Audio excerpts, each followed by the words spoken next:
All right, I'll kind of start over a bit just to say that what is surveydown, and we're doing an update from our last talk. So surveydown, very briefly, it's pulling together these especially these two main technologies, Quarto and Chinese. So every survey itself is defined with these two files. It's all just plain text.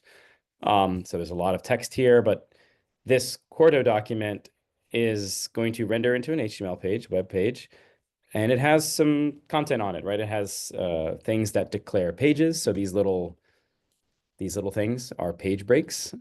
This is not one. I'm just going to delete that. We don't really need it. This is just a quick demo survey. So we have some we have some text, we have some questions. The questions are like, functions. These are our functions. This is all part of the surveydown package. So when you load this library, you have all these SD something question, SD functions. So SD question is how you can set up a question type. This is a page break. So now we have a next button. We have another page. So it doesn't look like a beautiful survey here. And if you render this, it'll just create a static web page, but that's not what we're going to use. I mean, you can render it. You just click render. It'll create a web page, but this is the basic content, but there's no paid, different. You just see these buttons. So this is kind of like the high level preview of what this will eventually turn into, but it doesn't do anything. I mean, you can't really use these for anything yet. So Quarto we're just using to generate the HTML. And then what the package actually does is the app is where like really the action is happening. It'll render that document, chop it up into pieces, and extract the HTML that it needs to like inject into pages. So there's a lot of stuff happening in the background for you.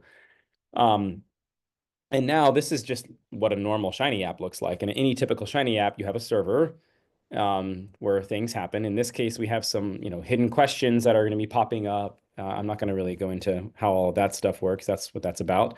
And then there's an SD server, which is calling our main server function. And when you call that, it's going to handle all the work we need to create the actual survey. So the things I really wanted to showcase, well, I guess I can just run it first to give you the high level preview of like, this is what it looks like. So it's rendering that document right now. It's rendering that Quarto file. And then it's going to save all of those into this survey files thing. And there's going to be all these little pieces there. And now we have a survey, right? So the survey is much better looking than that last thing I showed you. And it's just a survey with some questions in it. Like this demo was really showing you like when you can have these conditional things that pop up. So if you choose other and to show, then this one pops up. If you say hide, it doesn't pop up. So it was showcasing some different things. So that's what it looks like. All right. I'm going to close it and escape. So that's my server. That's my survey running locally. And if we want to deploy this on the web, we just push it up to shinyapps.io or anywhere else you want to host it, and now you'll have a live survey. So the things I wanted to update were, if you run it locally like that with no connection to a database, your data gets stored in this preview file. So you'll have like a preview.csv. And those are some of the things I just clicked on, right? Like you can see these answers. I clicked on that penguin. And I clicked on EV, and it has timestamps of when I did that clicking behavior. So all of your survey data is like, that's what it's going to look like. But of course, that's a local preview. If you really wanted to store it, you want it to be in a database somewhere. So we use Supabase. You can use any Postgres database, but Supabase is pretty great because it's free and easy to use. You just log in, make a database. So in this case, I have one I've called surveydown. And this thing has a lot of different tables. Like these are all different demos I've been running. So each of these are kind of like a different survey. But to make your connection, I didn't demo this on our last one, so I'm actually going to show it now. You click on connect. And it's all in our documentation because this isn't like the easiest thing to find, but this is what we need. We need these parameters. And we have to kind of store all those parameters somewhere. And that's it. Once we've stored them, then surveydown will know what to do. It'll say, okay, I'm going to instead of saving to that little CSV file, I'm going to save your data to this database. So we made it a lot easier. This was something we heavily revised over the break. We made this little function called dbconfig. And so I run that just once, and it creates this interactive thing to tell me like, okay, give me all of those values. So what's the host? It is this. All right, click, and I'm going to stick it here. That's the host. What is the port? That's this number. So that's the default value. So you see that the current default values are already in brackets. Some of these we chose, some smart defaults because those tend to be the same. Those don't really change. Username is this little guy. We need some kind of something, password, whatever what might be, and some kind of table name. My table 4. I don't know. I probably made several of these. Okay, and it stores that. So now I have this little environment file that's here where all those values are stored. I'm never really going to open this. I'm not going to look at it. It's there. And it also creates a git ignore to put that thing in there so that you don't accidentally push those credentials. And so all of your stuff is stored and you're done. You never need to go back to Supabase ever again. The DS encryption mode. Yeah, this was, I kept the default, which is prefer. And so it is encrypting your data. Yeah, by like the default value when and if I can run it again and you can see if I just hit enter, it keeps those defaults. So the default was prefer. I didn't modify it. Right. And the password is always, printed like hidden, so you don't see it. Obviously this isn't going to work because I didn't put my real password in. So if I run, now if I want to make a connection, I just connect. I can run this other function called, db connect, and it's going to say, hey, I failed to connect because, hey, this wasn't working. And that's because my password was wrong. So that's all you have to do. And once you have that environment file stored, you're kind of done. If you want to use a different table, you can just go back and rerun your config. Let's say I want to change the table name. I'll use, my table 5, and there you go. Now it's updated. Wait, did I type the same thing? No. Yeah, there it is. My table 5. Oh, I typed it in the wrong thing. I typed it in GSN mode. That's not going to work. Should not have typed it there. But that's just, it's printing out what's stored inside that environment file, so you never really have to touch it. And then you run your connection. So I'm going to now close this and open up one that actually has a good environment file, like this one has my current actual password in it, so that I can now connect and show you what that looks like. So if I run a connection now, this should go. Oh, load the package. And it says, yay, successfully connected to the database. Fantastic. Now, if I actually run my survey, even though I'm running it locally, this is a slightly different survey. I don't know. It's got some, I don't know what's in it. It's just a quick demo. It will actually create that table and you'll start seeing things stored. So if I want to see it here, I can go find that table and you'll see it there. As I click on things, that will start populating in the database. Okay. Oh, we also have required questions. So if there's a little asterisk and we try to go for it, it won't let you. All right. So, but we also made something so that you never have to go back to Supabase because we find this kind of wonky and like not so easy to work with. So we made a dashboard, SD dashboard, that when you launch it, it uses that same environment file to just connect to your database. So this is just connecting directly to Supabase. And I can also modify my config files here. Like if I want to quickly change something here, I can change it as well. I can show my password if I want. I can change the encryption mode. I can make a new table. And I can say, test that connection and it'll update my environment file. So you actually don't have to do that thing I showed you ahead of time just a minute ago, like doing this whole DB thing. Config, like we don't have to do it this way. Like you can if you want, but you could also just launch the dashboard from the very beginning and just set up your config this way, and it'll store it. And the nice thing here is you can choose any of those tables, right? So any of those tables that we have here in that database, they're all accessible. So we can go back and say like, okay, this one had multiple days. So you could get some very quick overview of what's going on in your survey. Like, okay, this one had 110 people take it so far. About 16 per day. This is, every day you're seeing, how many people were taking it, and this is cumulative over time. And of course, you've got your response tables too. So instead of having to look at that preview CSV file, you can just open up your dashboard and like see everything about what's going on in your survey. You created this? This is custom. It's a part of surveydown? This is now a function in the package. So you just run an SD dashboard and it pops up. So it's a locally run app, like it's just running on my computer, but it's a way for me to interact with my data as it's coming in without needing to ever go back to this. So I only use it to make this connection once. I come in here, I grab my parameters, and then I basically just like close this, and I never need to look at it again because I've got my dashboard to work with. And if I make a new table, so let's make a new table and see what table have I not used. I need a new table name. What should I use? Coda. Coda? Coders. Coders. Coders. Okay, test my connection. Okay, now I don't think it'll show up immediately because I do have to launch the survey for it to show up. But I should be able to check that it was now in the table. So if I go over here and run it this way, I can see the table name is now coders. So if I launch my survey now, it will, the very first time I run this survey, it will now create that table and I can click some things. So I'll do that one first, and then I'll do show and Gentoo and okay, close it, and let's maybe run it again. Just to see if I can get a couple. Oh, we have cookies enabled. Yeah. So it actually saves your position on the survey. So if I want to run it again, I have to like open an incognito window, and this is another thing that PingFan added. So if you close your window, your survey state is restored. Like lots of things have been updated. So now I'm adding a few more data points. Okay, let's close that now and see. And again, this is all running locally. I haven't deployed it to the web yet, but let's look at my dashboard, see if that table has popped up now. Yeah, coders, there it is. And there's 2 people, 2 responses from today. There they are. All the things I just clicked on. So now the like working with this as an admin, like you generate your survey, you when you're testing it and stuff, you can very quickly confirm that there is a database connection and you're able to see the data coming in, and you don't have to rely on whatever third party. It doesn't actually matter what database you set up. We're using Supabase because it's free, but any Postgres database is the same set of parameters. So as long as you've got a properly set up database and you know what these parameters are, you just drop them in here and you're good to go. And it allows you to quickly make new tables.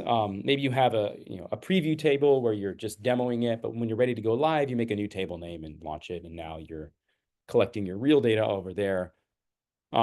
So anyway, this was Bogdan. I'll shout out here. Bogdan is one of our students in EMSE. He's an undergraduate student who basically just built this whole thing. Like I was like, Bogdan, dashboard, go. And he was like, I got it. Like it was truly amazing. Like we gave him feedback, but like truly just like over Slack, I was like, what if we put the graph there? And he's like, okay. I mean, it was amazing to see how and oh, there's also a light mode, I should say.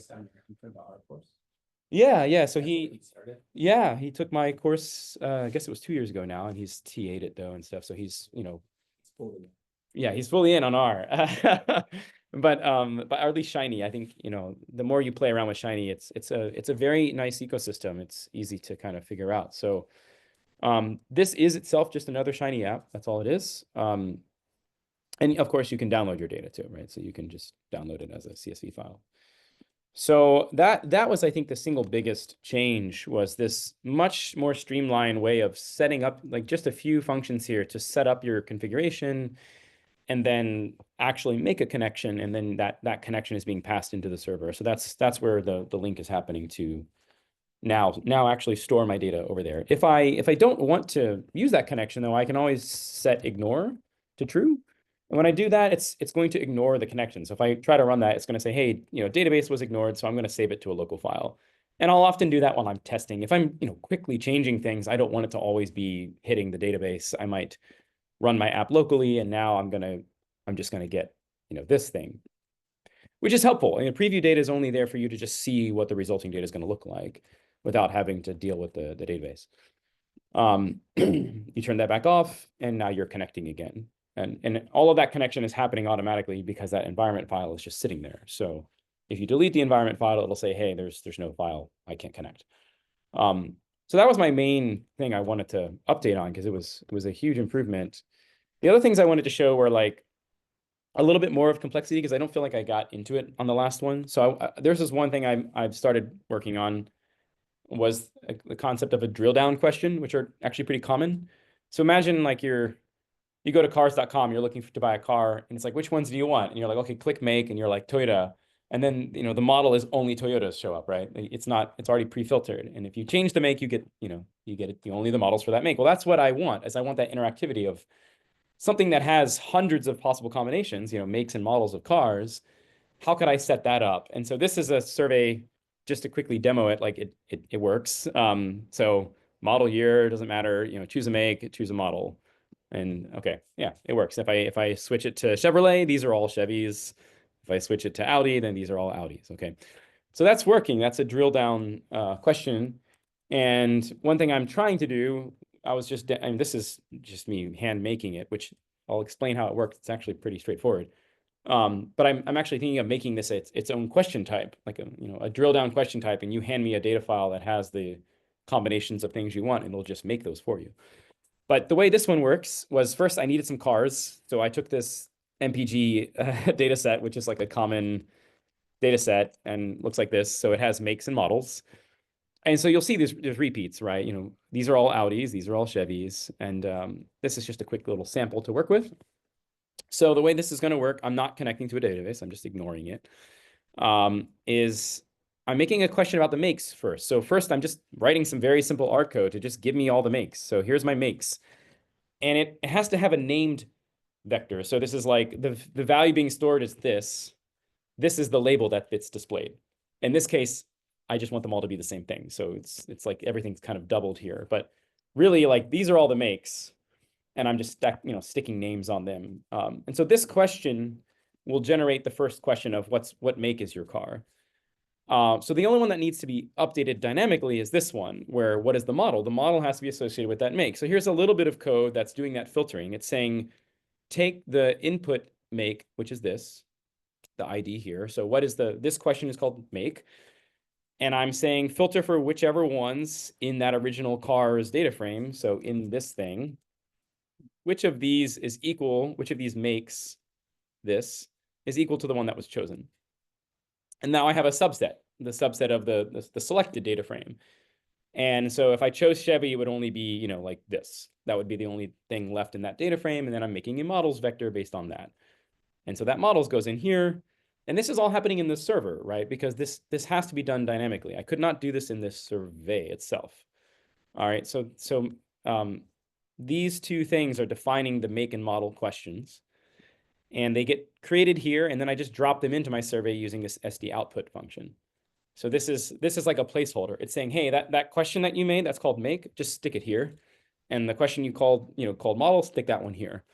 The years one, in this case, I said it doesn't matter. Like the years is a static thing. So just that I'm just defining on the fly here. Which again, it's so nice. Like that's your years. It's just a vector of numbers. Like you don't have to like type in every single one. I'm just like, give me the set of numbers from, I don't know, 2010 to 2025. So that's the content of the survey. The survey itself is really simple. The app is where all that interactive logic is happening. And so now when I run my survey, what's really going on internally is, this is static, doesn't matter. Once I choose Chevy here, this observer is being triggered. And it's saying, hey, that input that you chose, that make question that you just clicked on, whatever that value is gets stuck in here. So this basically gets replaced with Chevrolet. And if you were to run that, you would be able to see the models thing. Oh, hang on, I have to put that. If I did that, models would be this. It's only the Chevy models, right? So that's the replacement that's happening. And in Shiny, you trigger those things with these observers. And so putting all of that inside of an observer will just update the whole question. The options change, so the whole question changes, and then everything you see here gets updated. So that is like a really simple example of like interactivity, and really this is reactivity. This is a concept in Shiny, and how you can use that to make these more complicated question types. And the thing I love about this is that like all I have to have is this. I just have to have my data frame of cars and makes. I don't actually, once I set this up, I don't have to hand type anything. I don't have to, like, imagine setting this up in like Qualtrics where you're like, oh God, like, okay, here's all the makes and here's all the models. What if I had 1,000 cars? Okay, just update the data frame and then rerun your survey. So it's like a handful of lines of code to make this really complicated. It is actually kind of a complicated logic that has to happen in here. So, okay, that was one simple idea.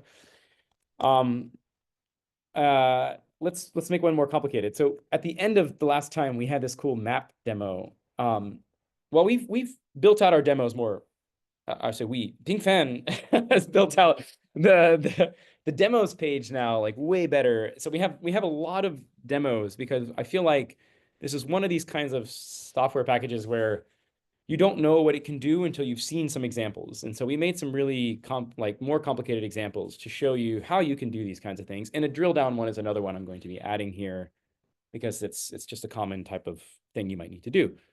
And we had this really cool reactive map that I tried to do last time. So this is the actual live demo, I think, right? Yeah. So we have some, all of these are now like up as live if you just want to toy with them. And so this is the one where it was like, choose what state you live in, and you get to like, oh, pick on one, and it tells you what it is, and okay, we're done. And that's just fun, but it's like, you can imagine any other kind of setup where you might need some sort of, interactive map or something, and you want to allow the user to click on something and then store that value. So that's a really simple one, but we can see how we do it. So that leaflet map demo, we actually have a full, this is actually, no, here it is again. It's like embedded, so we can play with it live. But there's a repo, right? We have a demos repo that has every one of these, all of the source code to make it, so we can open that up. And I've cloned the whole thing here. So let's take a look at the leaflet map and see how this works. There's way more complexity in this one. So this is probably like the most complex thing we've created, but it was done again for the purpose of just showing you what can be done. So kind of same setup. We need a few extra packages here for making this is the outline shapes of the states. This is the leaflet itself, which is like an HTML widget. Not connecting to a database for now. We're just going to ignore it. So a few things happen early on. Like first we have to just download these states. Like this is just a data frame of all the polygon shapes we're going to need. Then we get into the server, and there's a lot more stuff going on. This main function that's called map layout, this whole thing is the thing that generates the leaflet map. And this was largely just generated for us. Like, this was what was so great about this, is we were just like, Claude, make a leaflet map of the US. Go. And it was like, here you go. And we're like, what if you selected the state? I want it to be orange. It was like, okay, I'll just add that argument here. And then, if you chose one, I'll change it to be orange. And there you go. So when you call this function, it will just create that map. And again, if you hand it a selected state, it'll just create the map. That's all that's doing. So the rest of the stuff down here is piecing all the, it's like connecting all the pipes to make this work. So first thing we do is we create an initial map. So this initial map, this is called this USA map. We store it in the output. Every Shiny app has an output object, and the output object is really just a list of every output that you want to display on your survey. And we're calling it USA map. And this is also a basic leaflet map. If you kind of like run this packages, come on, packages. If you run it locally, you'll see that this is just creating a map. I don't know why something's not working. Maybe map layout is the function. I didn't actually create the function. Yeah. So the initial time when it launches, it makes that map for us. And okay, there it is. It's hovering. Great. So now that map is there, and the only other thing we need is we want the interactivity. So like when I click on it, it does two things. It changes it to orange, and it actually stores that value in our data. Like, we want to actually retain the value that was clicked on by a user. So we have to create something ourselves. Like, and this is a lot of hand creation here. Like, we're making another reactive value that's called selected state. This is going to be an object that just right now it stores nothing by default, just a null object. But as you click, it'll get updated to the string of whatever the name is of that state. So this is the one doing that work. It's another kind of observe thing. This is another Shiny idea, observing an event. So when you click on something, it's going to observe the event of clicking. And there's a specific type of click called a shape click. This is the name of our object, and you just append that onto whatever object you have, and it'll grab whatever you're clicking on. So here's our click. And if it's not null, meaning you actually clicked on something, the name is the identifier. So as I click on these, that state name will update with whatever I click. And then two things happen. It stores that value. So this thing, the selected state that was originally null, it gets updated to the name of whatever you chose. And then the map itself gets rebuilt. We just call that function again. We're calling this whole map layout function again, except this time we're passing it something. And so if I pass it a name like California, then California will be orange because this gets triggered. So the function up there is really like the thing doing all the work, but it's a relatively simple idea. Keep track of the value, and whenever you click, update the value and update the map. That's it. And then, of course, we want to make sure that gets stored somewhere in our our database. So we have a new type of question that we've called custom. A custom question is something where you can use any HTML widget you want. So just like the other questions, you need some identifier. You need a way of saying what is the name of the thing you want to store in your data. This is the identifier. What's the label? What question do you want to show on the survey? And then the output is this leaflet output widget. So we're saying that map thing that we've been updating, use that, like stick it in here, embed it in this page. The value is that state that we've been keeping track of. This thing that gets updated every time you click, just store that, and that's what's going to be stored in our preview data. So the value for selected state or state selection, whatever we click on will get dropped in there. That's it. So all the pieces there are, connecting to make this all work. And then in the survey itself, it's literally just that. Just use the output. So that custom question, that's what we're saying. Use that question, stick it here in our survey. So when you run it, I click on South Dakota, and it's not going to update yet until I have to hit next. The data gets updated when you click the page turn or close the app. So now it'll probably because I had it open. Let's run it again, see if I can actually store this thing. Which one should I click? Let's do California. Next. Well, let's quit it. Now that should hopefully get it. Yeah. Oh, it did get it. Oh, South Dakota and California. Yeah, so it is storing it. So you can make there's a lot of machinery here now to like make something this complicated. Like if it's much easier just to have a drop-down menu if you just want to know what state they live in. Just be like, click one of these 50 values. It's pretty easy. But the point of the demo is to show obviously like where you could go with this. If you have a different kind of unique HTML widget where you really want to allow the user to have that interactivity, you can create anything you really want. There is some, like, you have to really think carefully about how all the pieces fit together. This is only one way to implement them. There are others, but the custom question type was really the thing that was missing.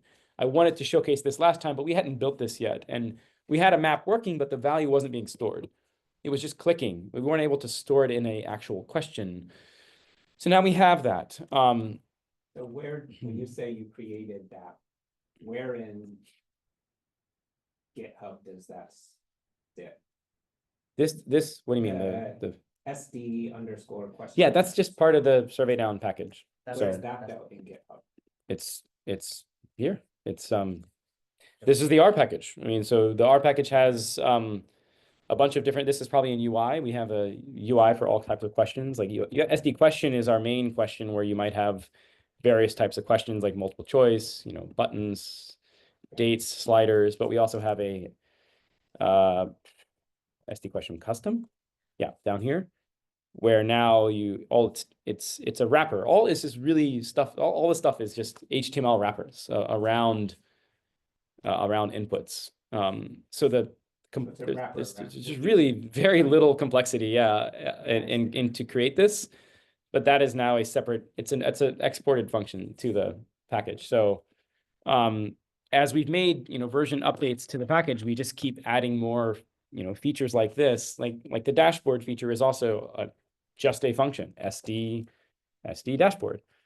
And there's a lot of SD functions here, but the dashboard is a dashboard. There's no connection, so it just says no connection. I think that's all. Well, that's all I have time for because I have to go teach. I have a class in 15 minutes, but it's come a long way from this was like 2 months. 2 months ago, we didn't have the custom question working. We didn't have a dashboard. We had a very clunky database connection. And so now the whole package is becoming a lot more of a professional tool.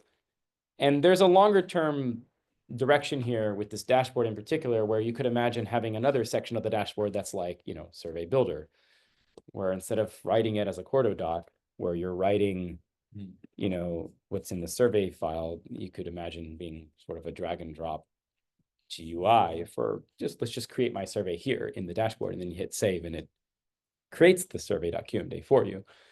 Like that, we know exactly what to do to make that, but we don't want to do that because it's a ton of work and probably going to be really buggy, and we have a lot of other issues we have to solve first. So, oh, you have a question? Yeah. Sure.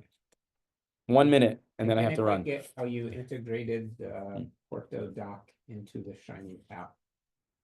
I suppose I should read the documentation. Yeah, the nice part is you don't really have to worry about it. It just works. So this survey file, when you make a change, save. When you re-render your app, you don't have to worry about it. It says, I detected some changes for you, so I'm going to go ahead and just rebuild that whole Quarto for you. The Quarto rendering happens internally when you run the app. And now it's updated. And I made a change. See, it says a change. That's what I changed there. And if I don't make a change, if I hit escape and no changes were made, I just launch the app again and it launches immediately because it's pulling from the pre-rendered stuff. So it only takes that slower rendering one time when you first do it, and that gets stored in this. There's an underscore survey. All these pieces, these are all the pieces of that survey that the user never really needs to know about. So you just need a survey.qmd file in the project folder, and then it automatically works. The survey down takes care of that integration. Yes. Oh, that's cool. Okay. Yeah, so we don't, it's now these names are hard coded. Like it has to be called survey.qmd and it has to be called app.r. And so the functions are all looking for these pieces. And if you don't have one, I mean, you can see what happens. I just don't have one of these. And I try to run it, it'll just be like error, and then you'll see, hey, missing values, we get errors. It's not going to work. We need a better error message. That's not very good. It should say like, hey, no survey file was detected. But this one's just it's not saved anyway. Yeah, so the rendering happens for you, and if you render this thing, it's not very helpful. You can render your survey file directly and it just pops up an HTML page and you're like, okay, that's great, but what is that? Like, that doesn't look very great. That's just the pieces that it needs. So we don't ever really render this locally. We always just run the app and let it do the rendering for us. And things like this, anything that's generated in the server, it won't show up when you just look at the static rendered thing. It only shows up when you actually run the app. So yeah, that's where we're at with the project. It's come a long way. Okay, I'm going to go